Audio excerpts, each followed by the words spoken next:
Hi everyone, it's Devin Pinkston. I'm coming at you from Identity Insights Counseling in Grand Junction, Colorado. Today is Tuesday, December 5th. It's getting cold outside. I don't know what the weather looks like in the area that you guys might be viewing this from, but if it's cold, hopefully you're staying warm. So today, like the title suggests, I want to talk about detransitioning. I know that can be a scary or dirty word for some people, but I know it's actually a topic that's been going around quite a bit that I have seen over the internet over the past year, and specifically going around in WPATH groups. And for those of you who aren't familiar with WPATH, again, it stands for World Professional Association for Transgender Health. I know this is a topic of conversation that's gone around in the Facebook group that I am a part of, so I wanted to speak a little bit about that from the mental health perspective and what I've noticed from clients, at least specifically in this area that I'm working in, regarding the topic of detransitioning. Now, I haven't specifically worked with anyone who has started the detransition process or who has come to me after they've started detransitioning, as far as I am aware of. It's not to say that it won't happen, but I have had clients talk about their maybe desire to detransition and for a number of reasons. So today I wanted to go over the top 3 reasons why a lot of my clients have brought that up. So the very first reason I wanted to talk about is physical safety being the number one. Physical safety is of, I think, importance to a lot of us. Depending on the area we live in, we might have to think about that more or less. I know for a lot of people who identify as trans or gender nonconforming, this is always something on the minds of those who are going through something like that. Because when you take transitional steps, it's not just about saying, well, this is who I am and this is how I'm going to be. It's letting your community know this is who you are. It might be making changes at work in the way that you would like to dress or be referred to. It might be letting family and friends know. And sometimes it puts you at risk for being a target for discrimination or other types of violence or maybe different types of displays of aggression. So I do not have statistics on people in this community who identify as trans or gender nonconforming as far as violence or police statistics go. But I know that's a big concern that a lot of my clients have talked about. The people that I see in my office, thankfully so far, have not reported any direct physical or aggressive behavior towards them.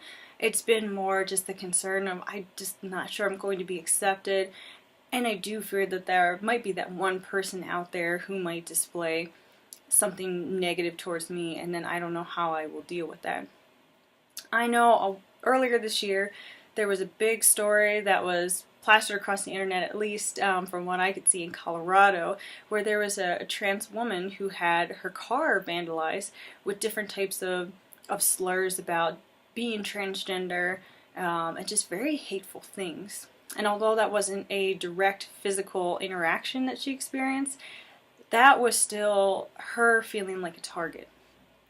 So that is definitely something to think about, and I think that a lot of people consider when they are making this step, because as I said before, it's not just you saying, oh, this is who I am and this is what I'd like to do with my life. It's changing in a lot of different aspects.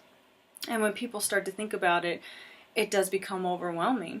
When they're like, oh, I've got to tell all these different people and I'm not sure how they might react based on their own beliefs and values. So the second point that I wanted to bring up as a reason why people might consider detransitioning is due to the expectations that people might have when they're considering different types of medical procedures such as hormonal or surgical. So a lot of times when my clients have talked about their ideas of what they perceive themselves to be after being on hormones or after getting surgery might not live up to the reality once those things are in place. And that can be a very hard thing to wrap your head around and to kind of come to terms with. I have talked to doctors specifically in this area, and as far as transitioning, whether you're a male to female or female to male, there are often differences in expectations, physical expectations of what the hormones will do to your body.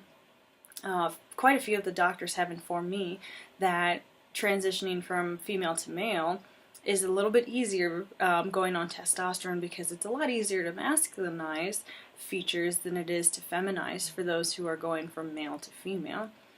So that's something to think about as well, and that's something a lot of my clients have brought to sessions, and it's been more of my male to female clients who have come in and have been a little bit more dissatisfied about, well, I'm not getting the physical appearance changes that I was looking for, or they're not happening as quickly as I'd like, or the clothing and the way that I'd like to socially express myself isn't living up to expectations because I'm still being misgendered by a lot of people.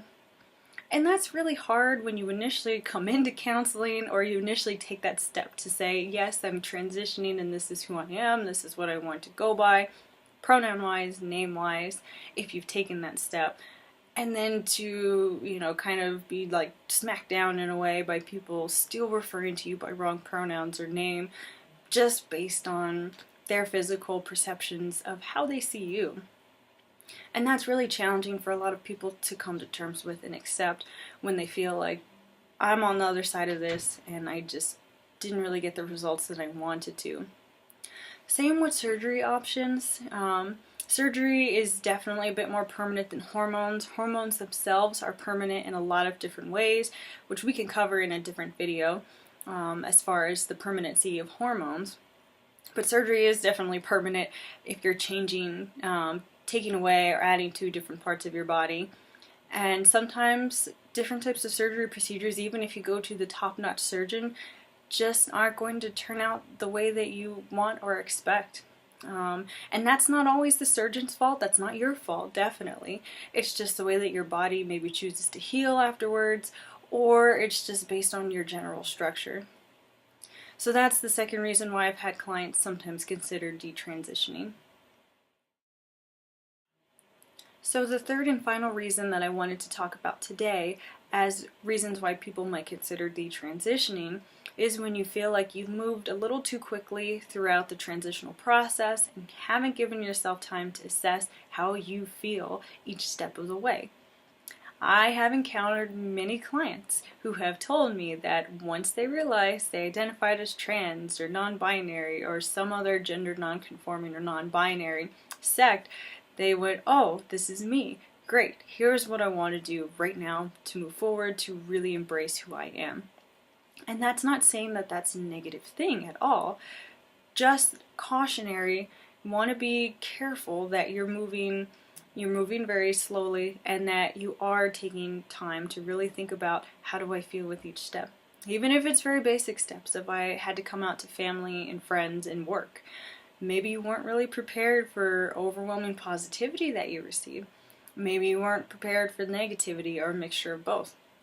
I remember speaking with somebody in our P-Flag group here, an individual who was 18 and was at work, and they received a lot of positivity about their name change and their pronouns, but it was very overwhelming when it was an immediate and drastic change, and everyone was started to come to this person with questions and was referring to them by their preferred name and pronouns. And although that was a very happy moment, it was something that person had to kind of step back and go, whoa, I don't know if I was prepared for this. I was thinking it was going to take a lot more time, and I didn't know I'd be bombarded with questions. Hormonally and surgically, you also want to be sure that you're taking some time to kind of assess how you feel moving forward in that process. Both of those, again, are very permanent things, so always periodically just stop and, even for just a moment, ask yourself, how are these changes going? Am I feeling satisfied with these changes? Is there anything that I am genuinely dissatisfied with? Is this something that I need to talk with either my mental health clinician, my physician, or just kind of sit with on my own for a little while? So think about that, those three things, as you are moving forward in this process, whether you are just on your own right now or you have a mental health clinician. I know that it's always my job as a therapist to try and make sure that we're assessing for multiple factors when people are transitioning, especially medically, or if we're just going over general mental health issues in here. My job is to make sure that people are comfortable in who they are and what they want moving forward. So if you found this video very informative, That's great. Please feel free to share and pass it along to those in your life who you might know might be having some struggles with the idea of detransitioning, or who have transitioned and might just have some questions about their identity at this point and who they are and the steps that they have taken for themselves. So please feel free to follow me on social media. I am on Facebook, Twitter, Instagram, I believe that's it, LinkedIn as well. So please follow me on those. And if you're experiencing any of these issues personally in your life, don't feel like you are alone out there. You can always come in. I offer free consultations for individuals who are new, who are thinking about coming into counseling but not sure if counseling is going to be a good fit for them or if we would be a good fit for each other. I also provide video services, distance-wise, for people who might be across the state or in different areas of Colorado, who are needing services, and to connect with somebody who might better understand what it is that they're going through related to the queer community or gender-specific issues. Alright guys, if you're looking to schedule that free appointment, please feel free to give me a call.